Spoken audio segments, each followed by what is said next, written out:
When the paramedics buckled me to the stretcher, my 8-year-old granddaughter, Nora, tried to tuck my house keys into my palm. "They said you were yelling at the wallpaper again," she whispered, scared and brave at the same time. I wasn't. 3 days later, a guardianship worker sat at my kitchen table, folded her hands, and said the sentence that made my daughter-in-law drop her phone. "Until further notice, the children will stay with their grandmother." My name is Lorna. I am 70 years old. I walk every morning, I still mend my own curtains, and I have lived in this little blue house at the end of Hazel Street for 32 years. I know which stair creaks, which pipe complains in winter, and which window will stick unless you lift it with your hip while you unlatch it. It's not a mansion. It's a home. And someone decided it should be hers. Her name is Kira. She married my only son, Paul, 8 years ago, 2 seasons after his father's funeral. She is beautiful in the polished way magazines teach, all gloss and posture. She wears sandals in winter for the look and speaks in sentences that sound like headlines. For a long time, I tried to love her the way you try to love a new language. You repeat. You smile. You hope eventually it will mean the same thing to both of you. It never did. The campaign began small, the way ivy begins, just one green tendril where brick meets dirt. "You left the kettle on again, Lorna," she'd say, lifting her eyebrows with concern so practiced it squeaked. I would smile and point to the automatic shut-off light. Then it was, "You told Nora I was picking her up at 2, but I said 3. I showed her the text, 2 p.m. Oh, she'd answer, flat as a plate. "You must have read it wrong." I didn't. And then one Sunday, while the roast turned the kitchen into a painting you could smell, Kira brushed past me to the sink and murmured, so only the faucet could hear, "You should think about downsizing. This house is too much for you." She said it like a kindness. It wasn't. The house had been paid off for years. Paul knew that. I'd shown him the mortgage papers when we burned the last payment stub and 8 pie-off paper plates. What he didn't know, and what I didn't want Kira to know, was that I had placed the deed inside a simple living trust with my name on one line and my grandchildren's on the next. Protecting a home is like protecting a heart. You fortify it long before anyone tries to break it. The day of the sirens started ordinary. I was on my front porch at 6:45 a.m. with a mug and a cardigan, watching the neighbor's cat stalk something imaginary along the hedge. The sky had that soft eggshell blue it only wears in March. I made French toast because Nora had earned it. She'd spelled circumference correctly without looking. Max, my 5-year-old grandson, asked if syrup was tree honey, and I said yes, because he liked it better that way. Their mother had slept in my guest room after what she called a work event that ended at 1:30 a.m. She said the babysitter canceled last minute. I didn't ask why she was wearing perfume you could only buy at the hotel downtown. By 9, I'd folded a basket of laundry, wiped the fingerprints off the hallway mirror, and packed 2 little lunches with carrot sticks cut into stars. I was rinsing the syrup plate when Kira came into the kitchen in a robe that could have been a dress, phone already in her hand. "You know you left the back door open all night," she said. "No," I answered, without looking up. "I checked it twice. It swells with the rain. You have to lean into it." It was open. "Wide," she insisted, voice softer now, syruped like a warning. "That's not safe, Lorna." I turned then and saw, in the reflection of the microwave door, that she wasn't watching me, she was watching the kids, gauging whether they were listening. Max was coloring a rectangle C. Nora was making her paper doll argue with gravity. "Thank you for checking," I said, and dried my hands. At 10:13 a.m., the doorbell rang like someone owed it money. 2 paramedics in navy with kind foreheads, a police officer with a notebook, and a woman in a cardigan with a lanyard that said crisis response. Behind them, over their shoulders, stood Kira, arms crossed like a gate. "Ma'am," said the officer, polite as church. "We received a call from a family member concerned you might be a danger to yourself or others. We'd like to make sure you're safe." The paramedics' eyes went to the kids. "Hi there," one of them said to Max, who held up his blue crayon like a truce flag. "A danger," I repeated quietly, like the word itself might bruise if I said it too loud. Kira's voice floated in behind them. Mom's been confused, she said. She calls me Mom. She's been forgetting the stove, leaving doors open, wandering at night. Yesterday, she told Nora that wolves were living in the wallpaper. She even managed to choke on wolves. If I'd told that lie, I'd at least have chosen raccoons. Nora looked at me, eyes wide and wet. Grandma never said that, she whispered, but the room had already tipped toward the clipboard.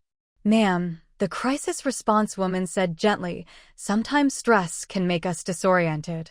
We'd like to take you to the hospital for a quick evaluation. Just to be safe. Who called you? I asked. Your daughter-in-law, she answered, and did not look behind her because she was kind. She's worried about you. Worried like a wolf worries about a fence. I could have set my feet, argued about rights and reason. I could have demanded a warrant. I could have said no. But my grandchildren were sitting at my kitchen table with paper stars and tree honey, and I knew how this kind of scene was recorded. So I took a breath, pointed to the coat hook, and asked someone to hand me my scarf. I'll cooperate, I said. But the children stay here, and someone calls their father. In the ambulance, the younger medic asked if I knew the date, and I told him, plus the names of every president I've lived under, in order. Well, he said, trying to smile without choosing sides, you're doing better than I would before lunch. The emergency room smelled like lemon and waiting. They put me in a gown that tied in the back like a joke and parked me in a curtained bay. The crisis response woman introduced the psychiatric evaluator, a neat man with a pen that clicked like a metronome. Just a few standard questions, he said. We do this all the time. He started with orientation. Name. Birth date. City. Now, I'm going to say 3 words, and I'd like you to repeat them and remember them for later.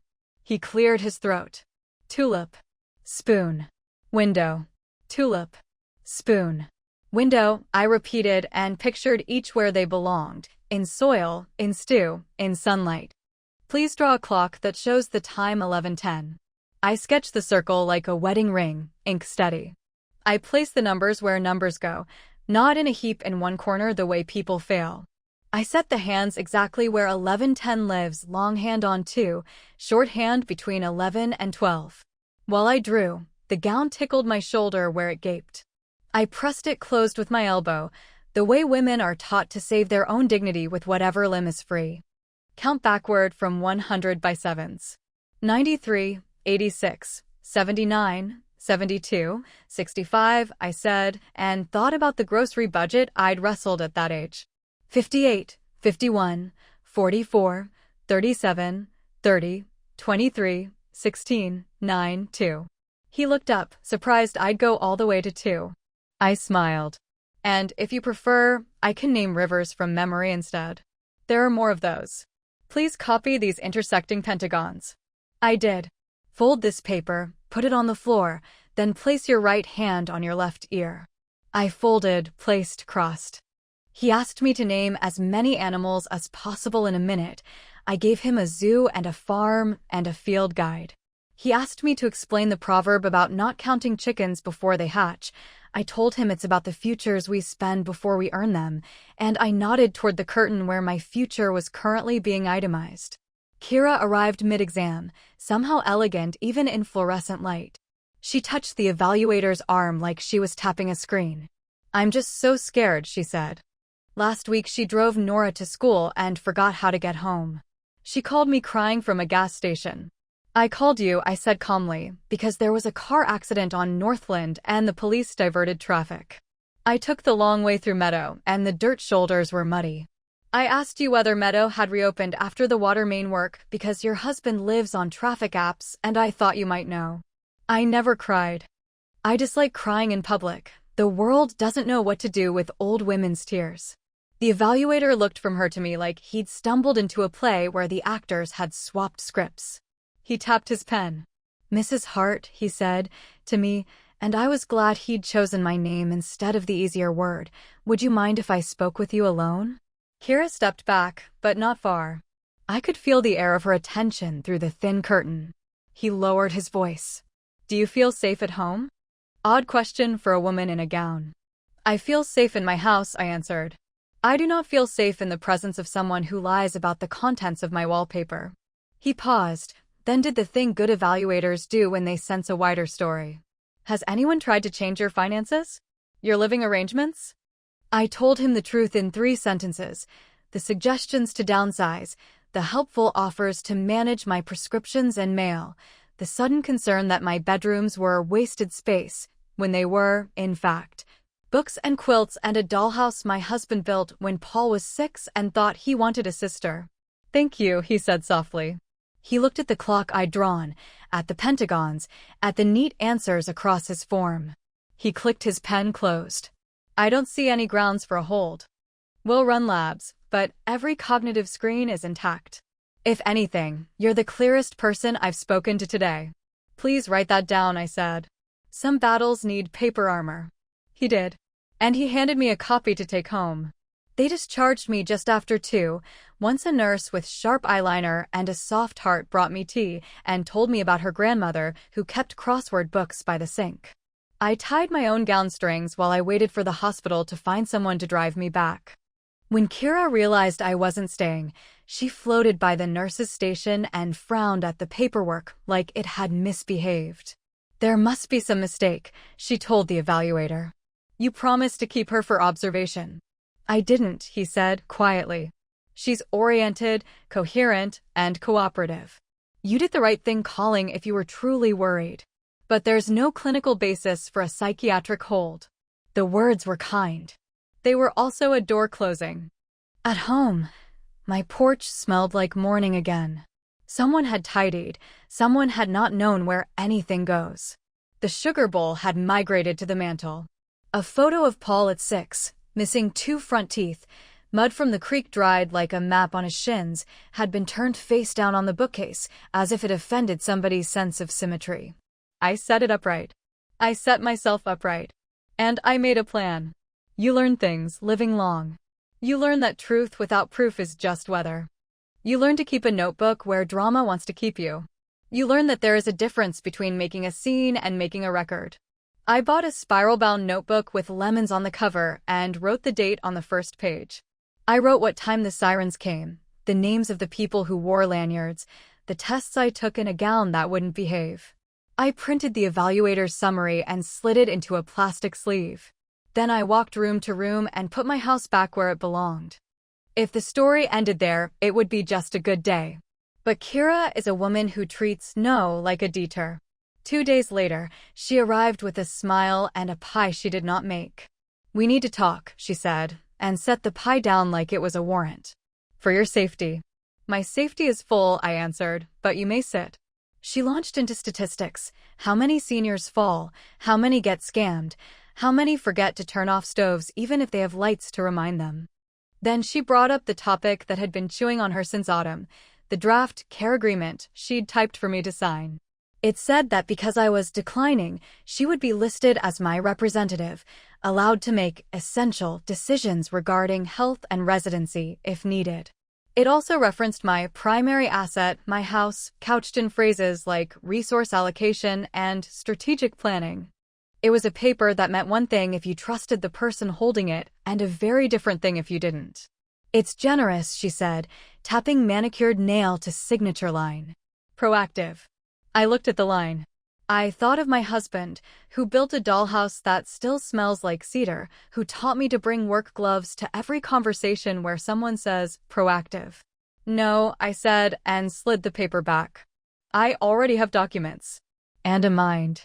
Both are in service. Her smile thinned. Paul is worried, she tried. Then Paul should call, I said. Husbands should make their own worries. That night, my doorbell rang at 11:41 p.m. A neighbor, anxious, because he'd seen headlights slow in front of my house, someone step out, someone try a lock. We checked the cameras I'd had installed last summer when raccoons were auditioning for thieves. Grainy gray, but clear enough. A figure at my back door for exactly 1 minute, enough to jiggle, not enough to break. The next morning, I found scratches on the lock plate. I added this to the lemon notebook, and I texted the photo to Paul. No reply. So I did the unthinkable thing, or the necessary one, depending on where you sit. I reached out to his wife, named the back door, and asked whether she had been by late. Of course not, she wrote. Who even drives at that hour? Her car's exhaust woke the birds at 12:15 a.m. 2 nights later. On Friday, I walked with Nora and Max to school. The wind braided itself into my coat. Nora told me Mrs. Finch had moved the reading corner because somebody's chair kept tipping, and Max explained that ants have pet aphids, which I promised to look up later only to learn he was right. At the gate, Kira rolled up in a beige SUV and lowered her window. "You don't need to be doing drop-off," she called. "It confuses the kids. It makes them think you'll always be the one." "I will always be one," I answered. "I won't always be the only. That's called balance." She snorted and drove off with the kind of acceleration that announces itself. That afternoon, when I picked the kids up, because I had been asked to, because their mother was at a meeting, because their father was stuck in traffic, because someone had to put protein in their evening, Nora pulled a crumpled paper from her backpack. It was a note from her teacher, written with the care those professionals give to words that could inflame. The note said Nora had arrived 3 times in the last month without lunch, that she had been yawning unusually in class, and that her eyes had had that washed-out look teachers recognize as not enough sleep. "We know you're helping," the note said to me. "How can we help you?" I put that note behind the evaluator's summary in the lemon notebook. There is a point at which patience becomes complicity. It's hard to find it, because women of my generation were told patience was a quilt we should always pull up to our chins. But that point exists, and I met it the night Max got sick at 1 in the morning and nobody answered the phone at the number where his mother said she'd be. He stood in my kitchen in dinosaur pajamas, pale as the milk he refused to drink. I touched his forehead. Too hot, humming. I called Kira. No answer. I called again. No answer. I called Paul. Straight to voicemail.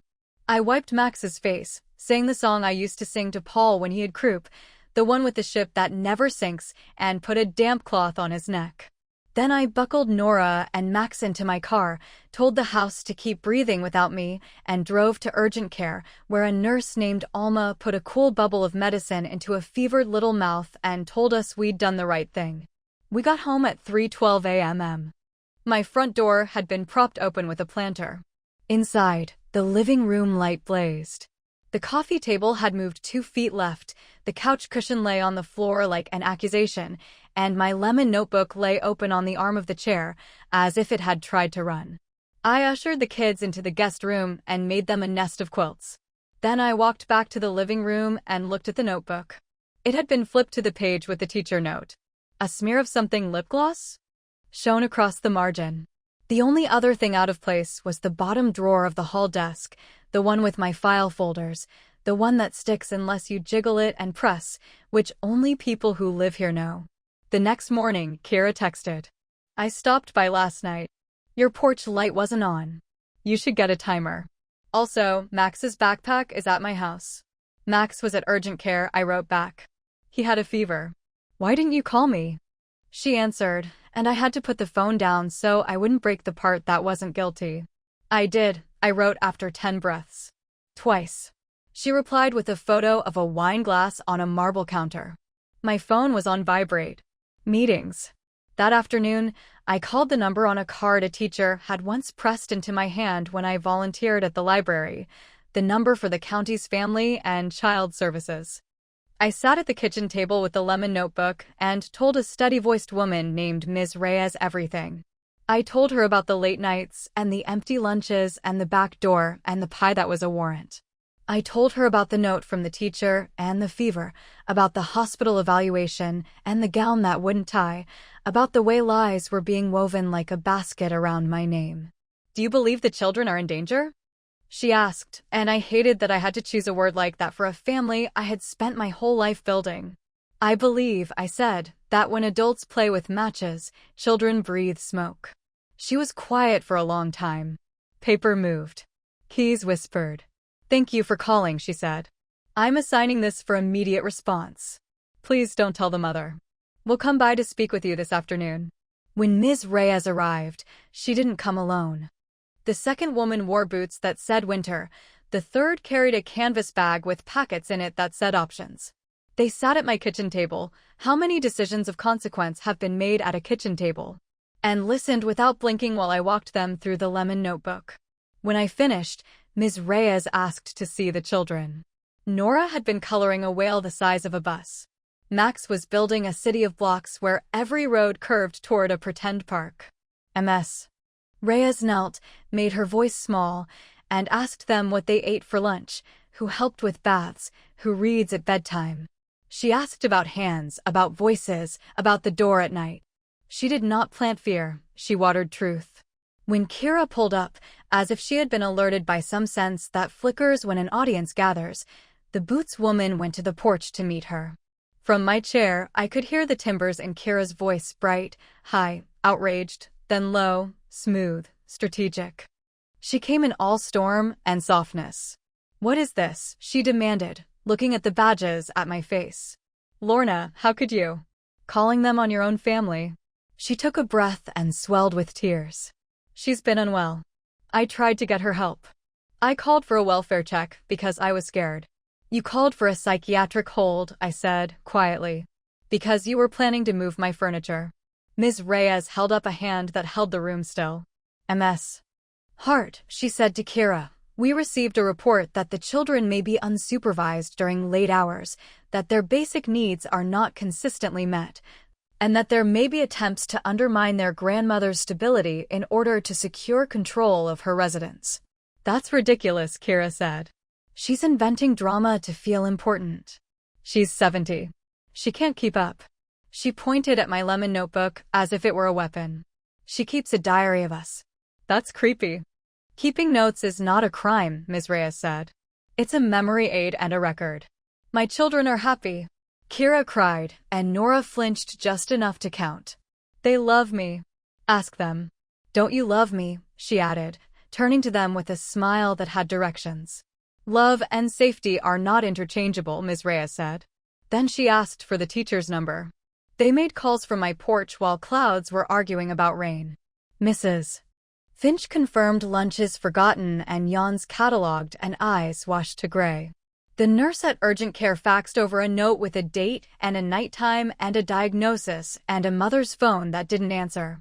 The hospital faxed the evaluator's summary with the box checked that said oriented in 4 spheres. By dusk, Ms. Reyes had stacked those papers like bricks. She sat at the table and looked at Kira with a face that had practiced every kind of conversation. "Here is how this will go," she said. "For now, for safety, the children will remain in the care of their grandmother. You will have scheduled visitation, supervised at first, then reviewed. You will enroll in parenting classes through our provider network and complete a course on safe home routines. We will come to your residence to ensure that it meets basic requirements. There will be check-ins. There will be dates. If you comply, we will reassess at the 90-day mark. If you don't, we will ask the court to extend placement." Kira laughed once, not humor, defiance. "You think you can take my kids because an old woman can draw a clock?" she spat. "I think," Ms. Reyes said, voice steady as roads, "that children need sleep and food and caregivers who answer the phone. And I think that when an adult fakes incompetence on an elder to acquire real estate, everyone in the house loses. We're not punishing you. We're protecting them." Paul arrived just in time to hear the end of that sentence. He looked like a man who had driven very fast while thinking very slow. He walked into my kitchen and saw me, saw his wife, saw Ms. Reyes, saw the stack of papers that spelled the word consequences without ever writing it. His eyes landed on the lemon notebook. He swallowed. "Mom," he said softly. "What is happening?" "Someone called 911, I answered, so a grandmother could be labeled crazy. Someone left the back door open in the middle of the night. Someone forgot to pack lunches, then forgot to answer the phone when a little boy had a fever. Someone tried to make a house into a purse." I slid the evaluator's summary toward him, then the teacher's note, then the urgent care report. "And someone wrote everything down." He read. He didn't blink. The house made the sound old houses make when they realize they're still standing. He didn't look at his wife when he said, "What did you do?" She answered him with a silence that said everything. Then she made noise. Accusations, excuses, phrases like, "Your mother wants to steal them," and "She's always hated me," and "This is about money," and "They need a younger home." I watched my son watch her. I watched his face do math he should have done years ago. Enough, he said at last, not loud, just final. He turned to Ms. Reyes. I'll do whatever you ask. I'll bring groceries, I'll show up for appointments. I want my kids safe. You'll also come to a co-parenting workshop, Ms. Reyes replied. This is not just about her. We are going to teach you both to be the kind of adults your children need. The next days felt like months. Social workers, checklists, a home inspection that felt like a polite invasion, and an absolution all at once. I put child-proof latches on a cabinet I hadn't opened in years. I printed a calendar the size of a placemat and wrote the appointments in different colors because Ms. Reyes said sometimes rainbow helps. I took the kids to school on time and put lunches in their backpacks with handwritten notes like coupons for love. We did homework before dinner and bedtime before yawns. We made a chart for chores with stickers that looked like planets because Max believed his room was a small galaxy that needed tidying. The first supervised visitation took place at the family center where the chairs are built to withstand everything. Kira arrived looking like a verdict, with lipstick the color of ripe cherries. She hugged the kids long and hard and then asked them rapid-fire questions meant to establish loyalty. Do you miss me? Did Grandma say anything bad about me? Are you eating? Are you sleeping? Do you want to come home? A supervisor named Joe sat in the corner with a notepad, not writing anything unless the room needed it. The kids answered honestly, yes, no, yes, yes, yes, but not without Grandma. At the second visit, Kira brought toys the kids already owned. At the third, she cried. At the fourth, she asked me for a private word, and the supervisor said no, which was the kindest thing anyone had done for me in weeks. She said it to my face the next day instead, on my porch at an hour that embarrassed the sun. You did this, she whispered. You wanted them so you got them. I wanted them safe, I said. There's a difference. I'm taking your house, she hissed. The mask slipped at the mouth. If it's the last thing I do. Even if it were possible, I replied, you'd have to live in a building made of every story told about you. Her eyes flashed. For a second, I saw the fear behind the plot. Then she turned, stepped off my porch, and split her heel on my cracked walkway. She didn't stumble. She never does in public. On the 17th day, Ms. Reyes came with news. She's enrolled, she said, and allowed herself a small smile. Parenting classes. Safe home routines. She was not pleased, but she signed. People can change, I said, surprising myself with hope and the tiredness hope costs. They can, Ms. Reyes agreed. But they usually need a reason. And sometimes the reason has gray hair and a lemon notebook. We laughed then, the first unguarded sound I'd made in a month. I made coffee for Ms. Reyes and tea for myself. While the kettle hummed, she flipped through her folder and paused. You drew a very nice clock, she said, glancing up. It was the easiest thing I did that day, I answered. Sometimes the easiest things are the ones that keep a person right side up, she said. Like clocks. And notes. And telling the truth even when it means someone will hate you. That evening, Paul came by with a bag of groceries and a face that was trying to be a better face. He let himself in with the key I hadn't taken back and set the bag down on the counter like it had secrets in it. I found the messages, he said without prelude. The ones she deleted. I looked at him. Deleted? She'd been reading your texts on my iPad because I left it signed in. She deleted the ones where you asked for help. She edited the ones that made you sound confused. He rubbed his eyes with the heel of his hand like a boy. I should have seen. Sight is a practice, I said, putting carrots into a bowl. Not a birthright. He told me he was sleeping on a friend's couch. He told me he'd started attending a group for parents learning to be better than yesterday. He told me he'd apologized to his kids. He told me he suspected Kira had been trying to fast-track a power of attorney for convenience, and that the thought of it made him feel like he'd swallowed a stone. I didn't say I told you so. I said, set the table, and we ate like people who have been to court without going to court. Spring pulled on its green, and the house breathed differently with children in it full time. Shoes multiplied by the door like rabbits. The laundry smelled like the square root of sunshine. The backyard acquired a tent made from an old sheet and a clothesline, and Max declared it the embassy of imagination. On a Tuesday, Nora asked if she could keep a notebook too. But mine will have shells on it, she said, because lemons are pointy if you draw them wrong. At school pickup, Mrs. Finch took me aside and told me Nora's eyes were bright again. She told me Max had stopped falling asleep during circle time. Whatever you're doing, she said, don't stop. I'm feeding them, I answered. And listening. Nobody writes grants for that, she said sadly. Somebody should, I replied. Kira's classes started to leave fingerprints on her behavior. She stopped shouting. She wrote the kids' names on their snacks with a marker, as if ink could make care visible. She asked the supervisor at the visitation center for a book list on age-appropriate responsibilities and brought a chore chart to the 6th visit that didn't require gold stars to buy love. She learned to say, "How do you feel?" instead of, "Don't feel that." Progress is ugly at first. It heaves and wheezes and misses stairs. But sometimes it gets to the top. It didn't happen all at once, of course. There were setbacks like potholes, and one terrifying afternoon when Kira arrived an hour late for a visit and then tried to lie about traffic until the supervisor held up a time-stamped map on a screen. There were texts to me that were sugar-laced with arsenic, and one voicemail in which she called me a thief of children in a tone so low it was almost a growl. I saved it, of course. Paper armor now comes with audio. At 60 days, we had a family team meeting, which is exactly what it sounds like. A table, too many chairs, a box of tissues nobody touches until they do. Ms. Reyes led. The supervisor from the visitation center reported.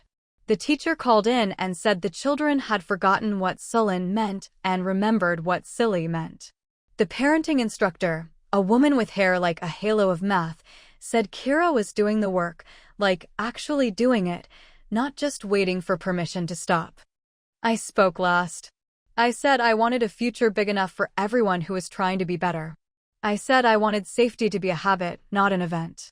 I said I wanted my house to be a place where clocks are just clocks. And then Ms. Reyes looked at Kira. Do you want to say anything? Kira stared at the wood grain on the table.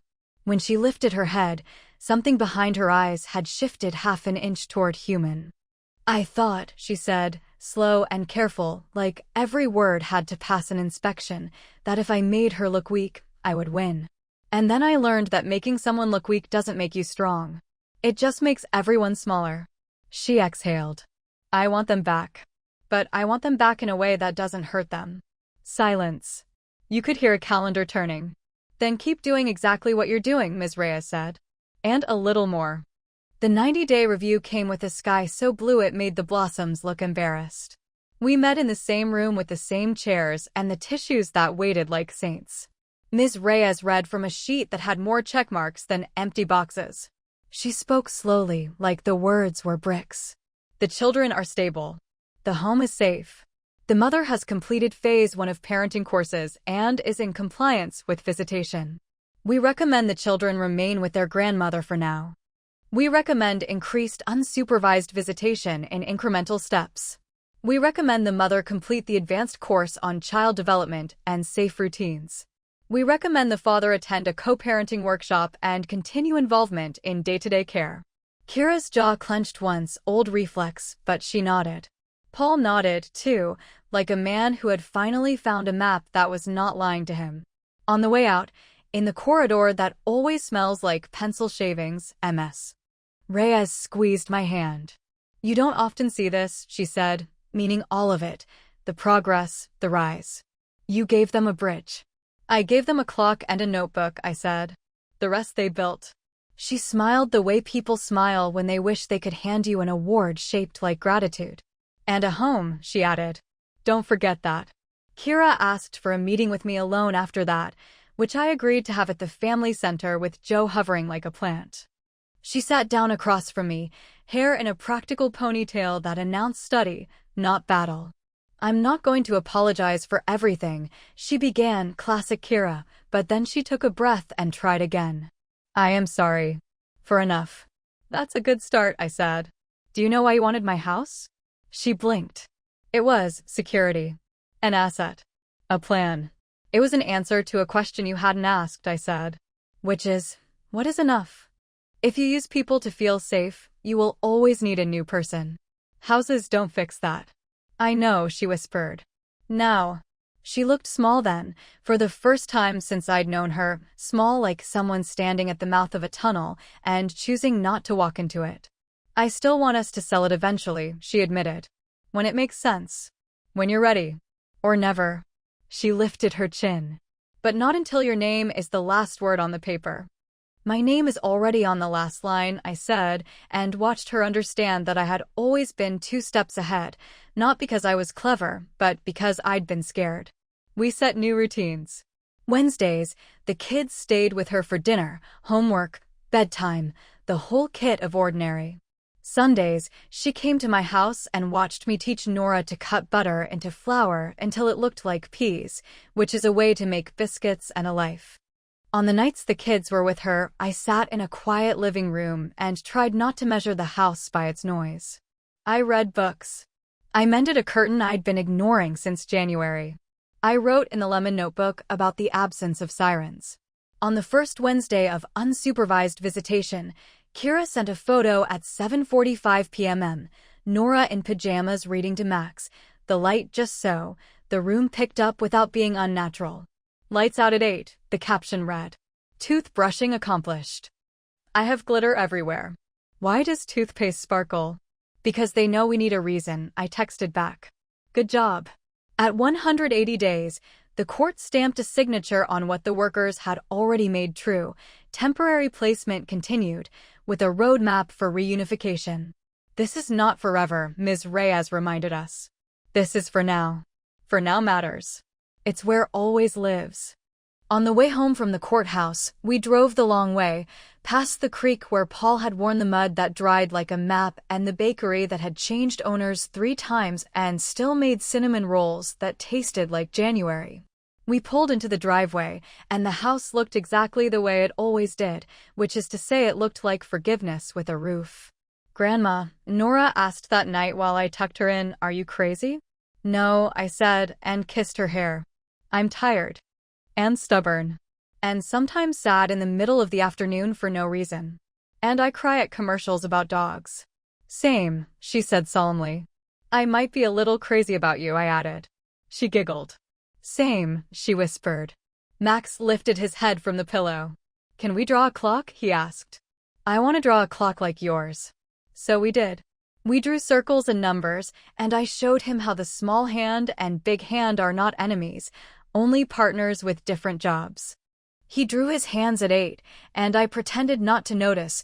He drew the big hand exactly on the 6, because he wanted 9 extra minutes of story.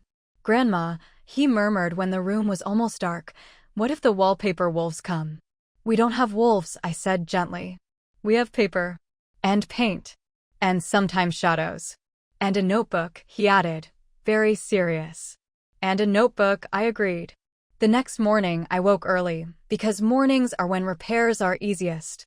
I made coffee and wrote a list on an index card. Buy more milk, call the plumber about the humming pipe, mend the hem on my church dress, pick up the certificate from the class Ms. Reyes said I should take 2, grandparents as caregivers. It turns out even 70-year-olds have courses to complete. Kira texted at noon. I passed my module on sleep routines. The instructor said my chart didn't need gold stars. I added them anyway because I wanted to. Sometimes wanting to is the best reason, I typed. Paul called at 5. Can I bring dinner? He had bought too much pasta and too much bread and just enough salad. He ate with the kids while I stood at the sink and pretended this was just another Thursday. After dinner, we sat on the porch. He told me he'd found a counselor who didn't flinch at the word betrayal. He told me he'd learned how to set boundaries that didn't look like fences, but felt like them. He told me he was sorry for the years he'd spent being a soft place for a hard thing to land. Your apology is accepted, I said. Now go take out the trash. He laughed, relieved, and did. By late summer, the lemon notebook was full. I bought another with sunflowers because the store was out of citrus. I wrote fewer entries in this one, less crisis, more schedule. Nora's spelling test scores. Max learning to tie his shoes by teaching his stuffed bear first. Kira's certificate of completion for the course on child development. Paul's calmer voice. My hem mended. On the last page of the lemon notebook, I copied a sentence from Ms. Reyes, because sometimes you borrow courage and pay it back with use. Safety is not the absence of danger, it is the presence of care. I pasted the hospital evaluator summary right after it, not because I needed the proof anymore, but because paper armor can also be a souvenir of a battle you won by staying. The day the guardianship team came to say we could start the next phase, longer visits, fewer check-ins, more ordinary, Kira stood on my porch in flats and said thank you. Just that. No garnish, no spin. She asked if she could come inside for a minute. I let her, because my home is a place where people who are trying can enter. She walked to the bookcase, straightened the photo of Paul with the mud map on his legs, and turned to look at me. I know you have the house, she said. I know about the trust. Of course you do, I answered. You are a person who learns the rules of every room she enters. She nodded. I don't want it anymore, she said. I want a rental with chipped paint that I fix myself and a used couch that doesn't match anything, and I want my kids to think home is wherever they are loved. Good, I said. Now show them. After she left, I walked through the house and touched the things my husband had built. The dollhouse, the shelf that leans because he insisted a shelf should have personality, the bench by the back door where boots have learned patience. I made tea. I opened the sunflower notebook. I wrote, today the story changed tense. Today, for now, began to mean for real. At bedtime, Nora asked for the story of the wolves again, the pretend ones. I told her, as always, that we do not have wolves, we have wallpaper and shadows. She asked if shadows can hurt you.